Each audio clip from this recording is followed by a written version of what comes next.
from 45 lakh production in 2016, Telangana produced a whopping 263 lakh metric tons of paddy in 2022-23. Harithaharam, another pioneering initiative of the state government, has become the third largest afforestation effort in human history, with over 2.7 billion saplings planted across 1 million acres.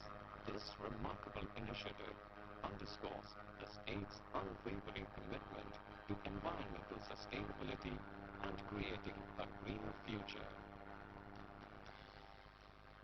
Telangana has made remarkable strides in enhancing oilseed and oil palm productivity, with visionary leadership driving the ambitious Telangana State Oil Palm Mission. This mission aims to bring 20 lakh acres of land under oil palm cultivation in the state, ensuring self-sustainability for the country, generating significant capital investments, and creating employment opportunities for over 2 lakh individuals. Telangana is a major producer of diversified oilseed crops such as rice bran, cottonseed, groundnut, soybean, castor, and sunflower. Telangana has also been ranked at the top in terms of productivity of oilseeds and oil palm among states in India in recent years. Telangana is poised to become the new hub for oilseeds in India, further driving the growth of the agricultural sector in the state. Telangana is poised to become a global leader in blue food production with 91 reservoirs and more than 28,000 tanks and ponds.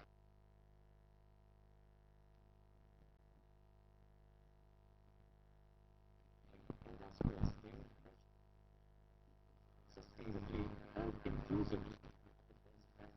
Is being developed at the Mid-Banyan Reservoir with a 6 United States with a projected production of more than metric tons of export quality freshwater fish from each to cage culture and other intensive culture practices.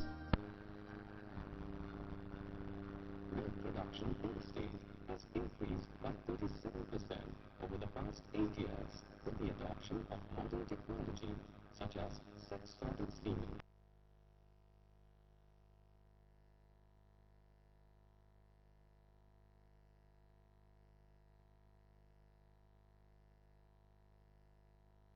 And milk production in the state is poised to take a quantum jump in the coming years. The meticulous planning of the Animal Husbandry Department of Ghana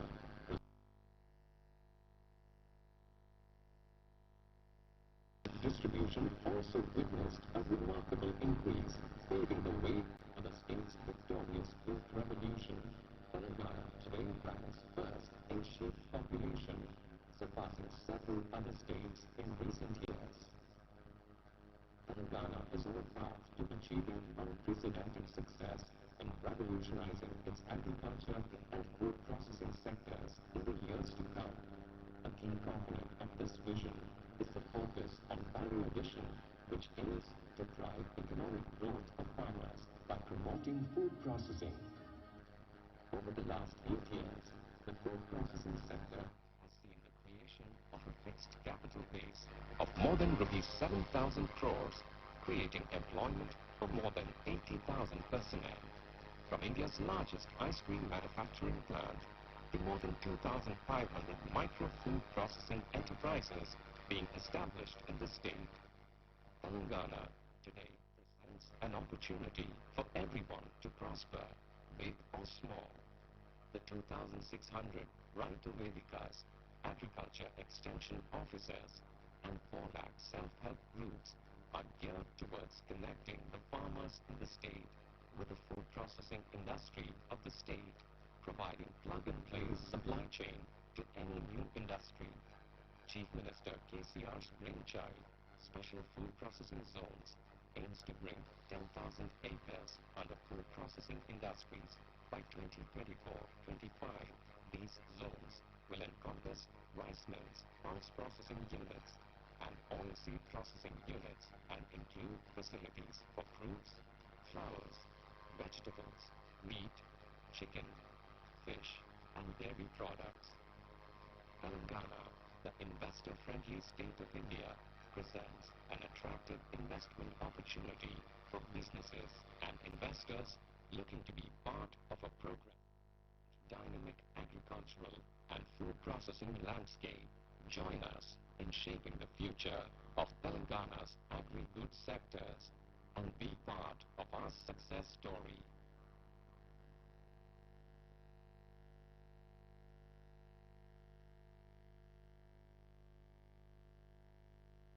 I now request Dr. Ramesh Changaru, Member Niti Aayog, to please address the audience.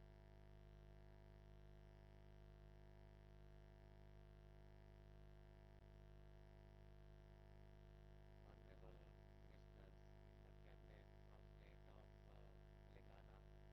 especially Shri Dr. Ramaraoji, with whom I interact.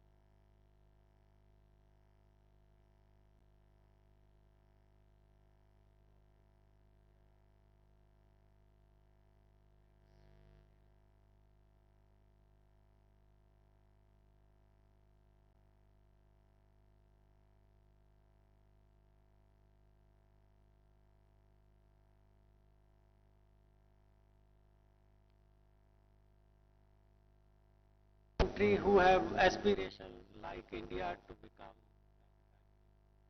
they are frustrated by the fact that manufacturing sector is not offering employment which was expected from manufacturing.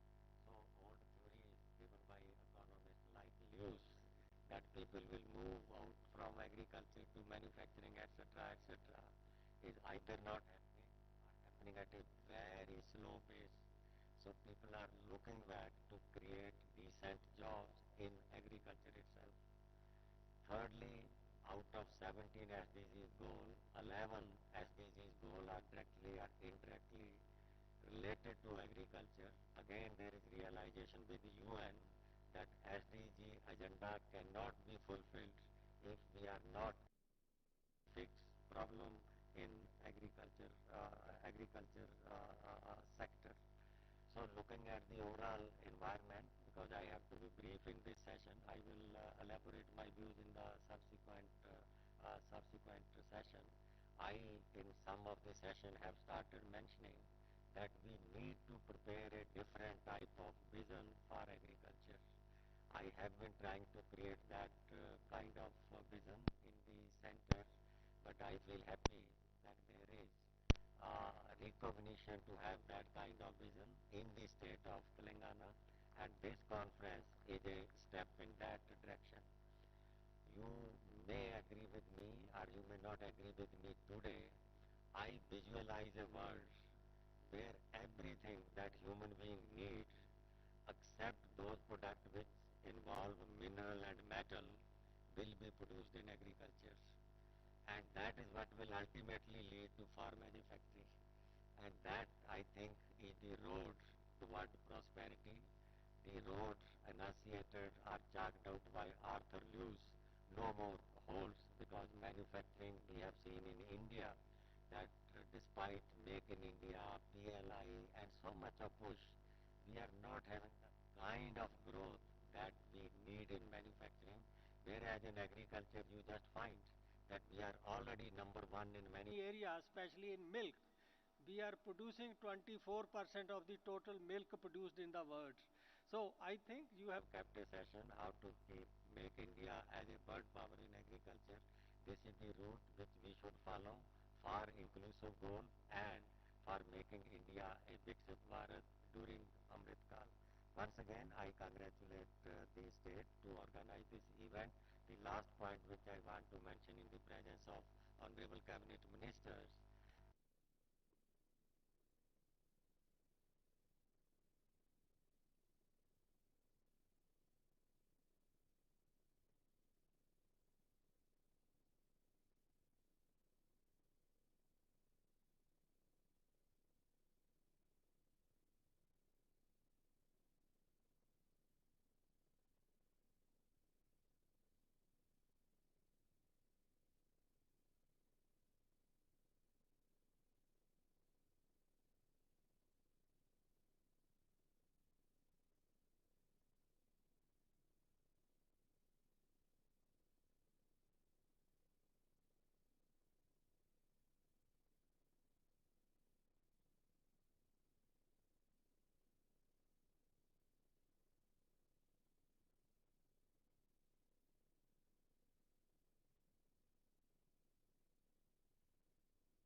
guests, invitees,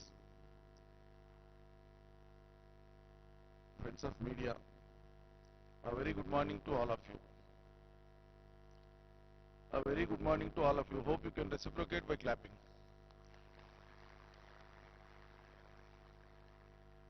I'm extremely happy.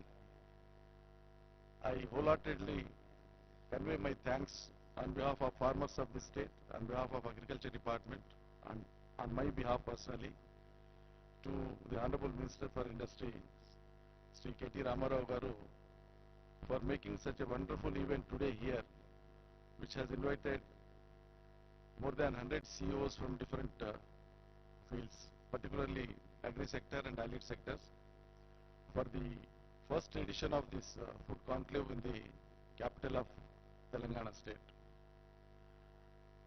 This will definitely boost the confidence of the farmers.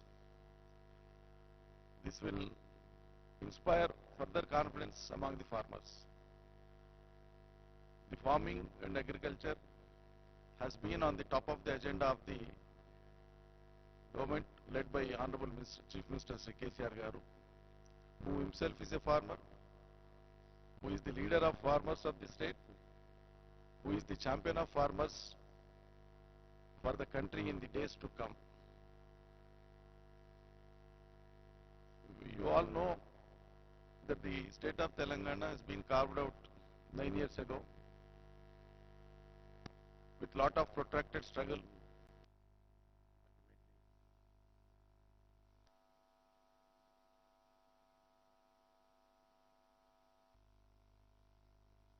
The state. The premise for the agitation of the people of this area is well known to the world. When the state was carved out, particularly I refer only to the agriculture sector, the plight, the misery, the sufferings that were there hitherto, and now we have climbed to a stage where we can proudly say that the state of Telangana is a role model, particularly in the agriculture sector, to the entire nation. I may quote, I may refer to some of the victorious things that the government of Telangana, leadership of Sri KTR Garu, has achieved during the last 9 years. As of 2014, the cultivated area was 1 crore 31 lakh acres, and by now 22-23, it is increased to 2 crore 20 lakh acres. The grain production in 2014 was only 68 lakh metric tons, but it has been increased to 2 crore 70 lakh metric tons. The area under cotton cultivation was 41 lakh acres in 2014. Now it has increased to additionally 44%. Cotton production was 35 lakh bales during 14-15, and now it is 64 lakh bales. The procurement of cotton, of course, it's very huge.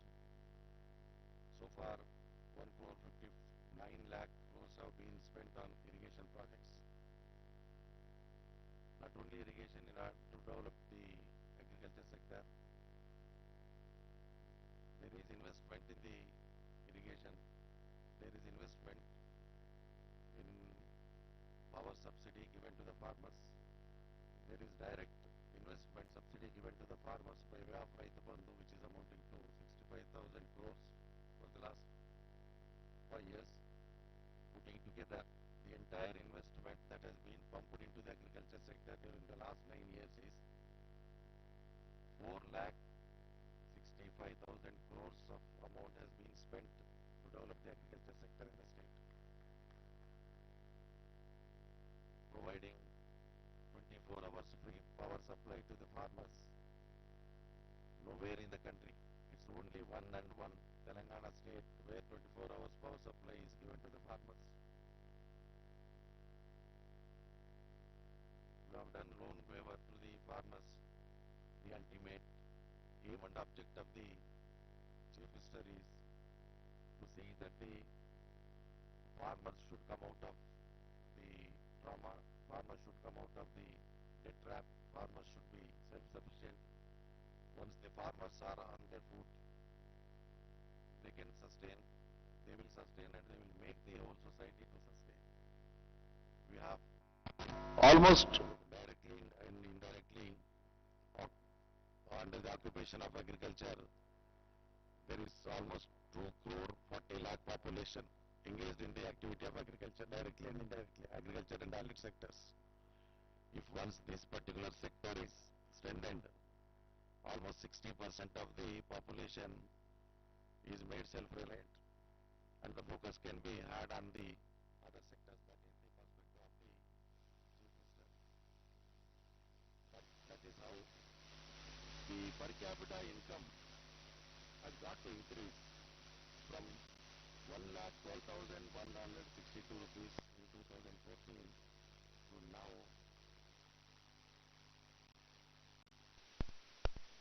clusters. Each cluster has the 5,000 acres of farming, and each 5,000 acres of farming is supervised by a special officer there under that particular cluster, and we are focused as to which crop has to be grown in which area, which soil suits for which crop. Very minutely we are focusing and carrying out the agriculture. The usage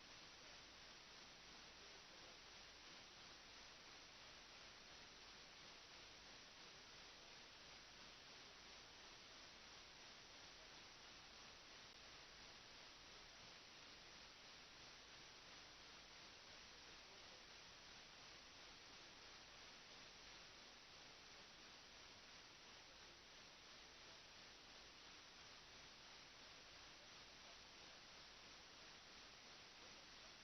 usage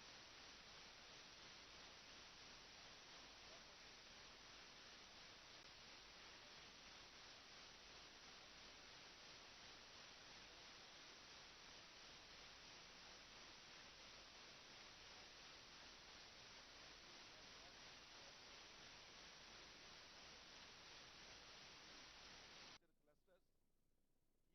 pesticides, what should be the rational usage. There is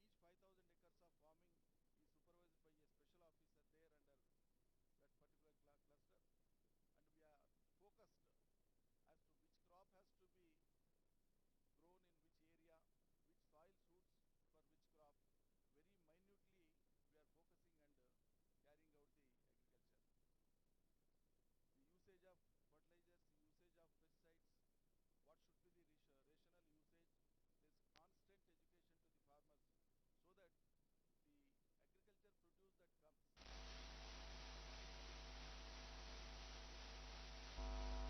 for export oriented production of agriculture in the state. That will definitely attract the food processing sector. Used in the state of Telangana is most preferred in the entire world. Telangana has been the seed capital of the country. Telangana has been exporting its quality seed of paddy, soya, etc. to more than 17, 18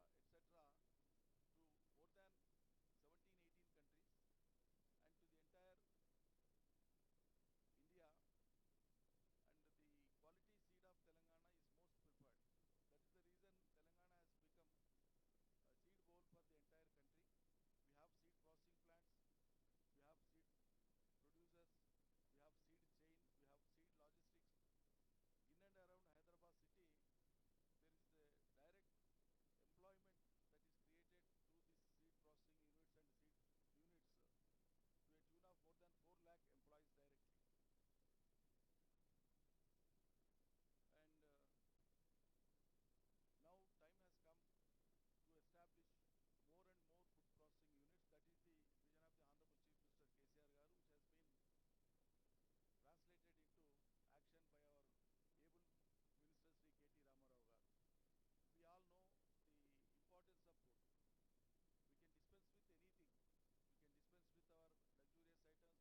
that food has got so much of importance, and now in order to suit to the changing conditions of the world, the food has to be transformed into various processes, and ultimately that has to cater the world needs. We all know that the world population has already crossed 800 crores, and of course we are the most popular populace now. More than 140 crores, we have already crossed China.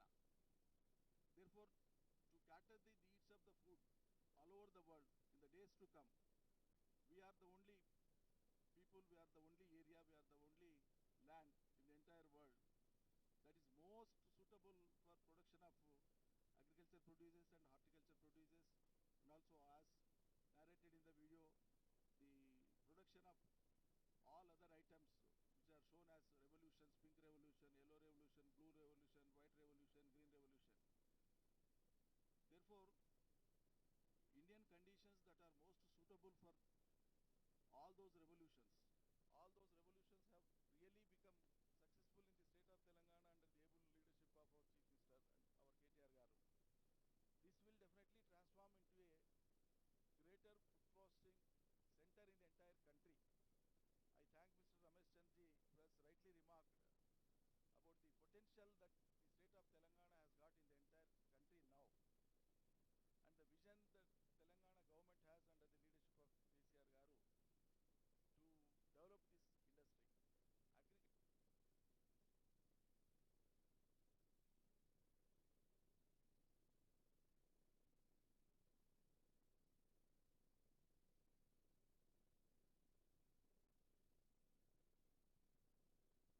under the leadership of KCR Garu to develop this industry. Therefore, wanted to thank and congratulate Sri K.T. Ramarao Garu for this revolutionary, visionary steps to hold this conclave, which will definitely throw a very useful light. I am given to understand that about more than 7,000 crores of investment MOUs have already been arrived at, and it is estimated to provide an employment of nearly 50,000 to the people, and it is a great happening. Definitely, we will be looking forward for more and more investments and more establishments of the food processing units here in the state of Telangana. Of course, we have many more other victories that have to be placed before you, but however, keeping in view the time prescribed for me, the need of the hour. So what do we need to do, and what are the possible growth drivers? From the standpoint and from the perspective of the Telangana State Agriculture Department, I would like to place following issues before you for debate and discussion, and also to throw some light. Invariably, we will have changing of food habits and increased disposable income. So, government has to support, and the policies accordingly have to be framed. Active role of large players and MSMEs is required. Preference for healthy and nutritional foods is the perspective of the present day generation. To suit the thinking process of the present and future generations, the processing has to take place. We have huge potential in Telangana. The prospects are very wide. We have increased inland fisheries potential, already having revived tanks and having already built new reservoirs. We are the #1 inland fisheries state in the country. We need to double the production of the milk, and we have potential for that. Already the sheep population has increased. We are #1 in the sheep population in the entire country. The government on subsidy is distributing sheep to the sheep growers so that their income will be increased and the population of sheep will automatically increase. And I was just referring and telling to my Honorable Mr. KTR Garu that the average meat consumption in the country is 6 kg per annum, whereas average consumption of meat in Telangana is 24 kg per annum. So it has, it is not only showing the affordability of the people, definitely government has deliberately brought the proteinous food to the doorsteps of the people. Their affordability and their interest to eat meat will definitely produce the next generation, a healthy generation. That is what is required. Without healthy generation, how much of wealth and how much of prosperity you create, without there being a healthy generation to enjoy it, that would go waste. Therefore, the fishery, the abundant availability of fish in the rural areas has increased the health of the rural people like anything. We often go to the maternity hospitals that are maintained by government, especially with special focus. The maternity and child care centers that are beautifully developed in the entire state across all the districts.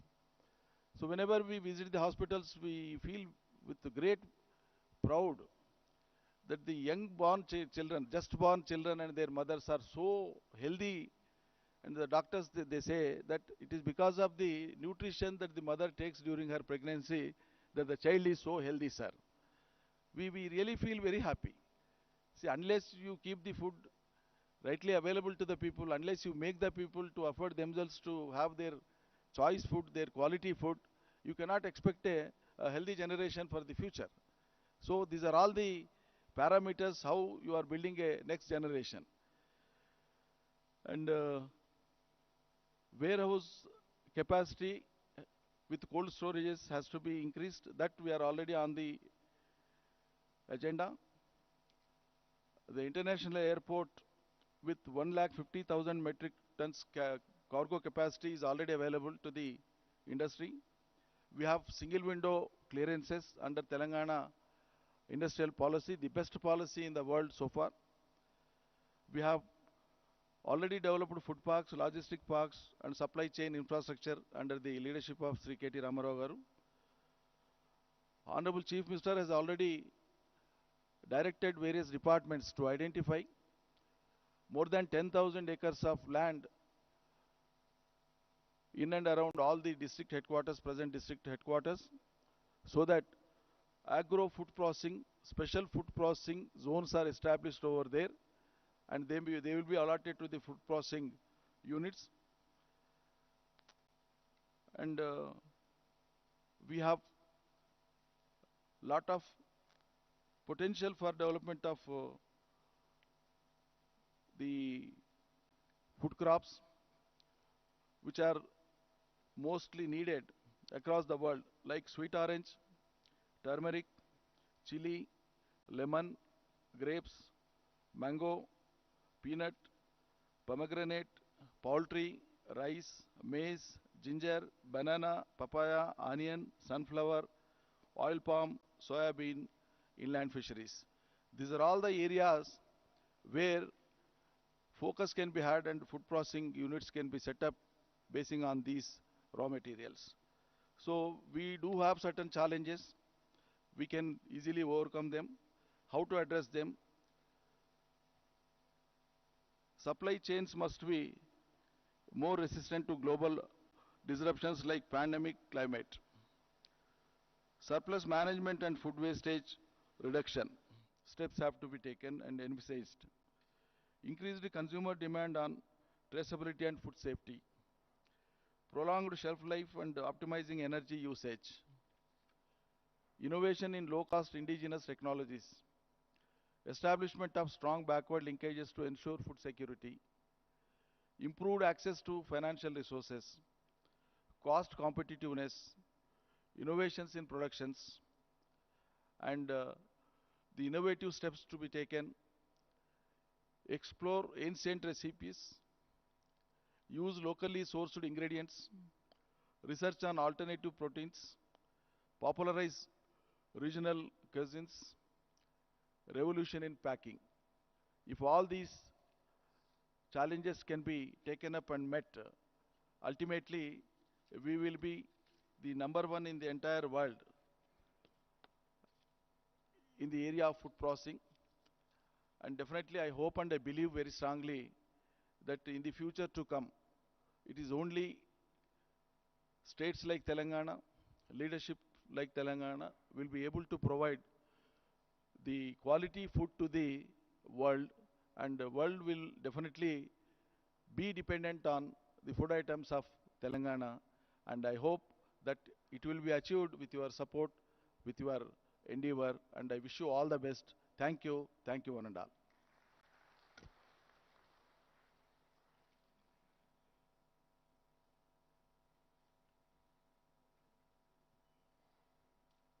Thank you, sir. I now request Honorable Agriculture Minister, Government of Telangana, Shri Niranjan Reddy Garu, to please launch the Agri Innovation Challenge. I request Dr. Shanta Thotum, Chief Innovation Officer, Telangana State Innovation Cell, and team to please join us on stage. The Grand Challenge will be conducted by Telangana State Innovation Cell in collaboration with Telangana State Food Processing Society. The aim of the challenge is to identify and enable adoption of B2G startups to present their solutions and value propositions to the Telangana State Food Processing Society. The objective is to ease the startup procurement process by the government and enhance standards of local food processing businesses by inculcating innovation.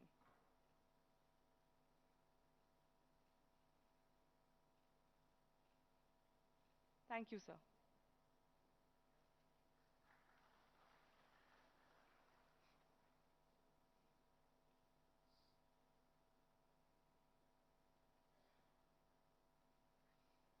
I now request Honorable Animal Husbandry and Fisheries Minister, Government of Telangana, Shri T. Srinivas Yadav Garu, to please address the audience.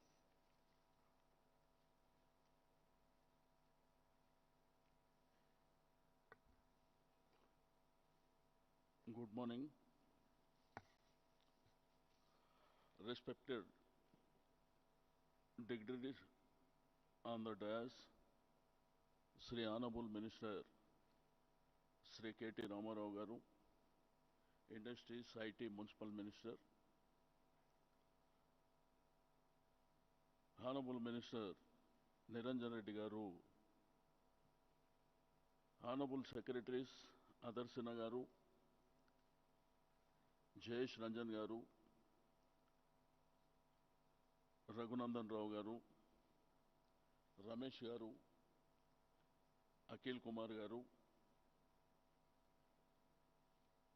ladies and gentlemen, on behalf of Government of Telangana and personally, I welcome all the participants for the Food Conclave 2023 hosted by Government of Telangana in the historic city of Hyderabad.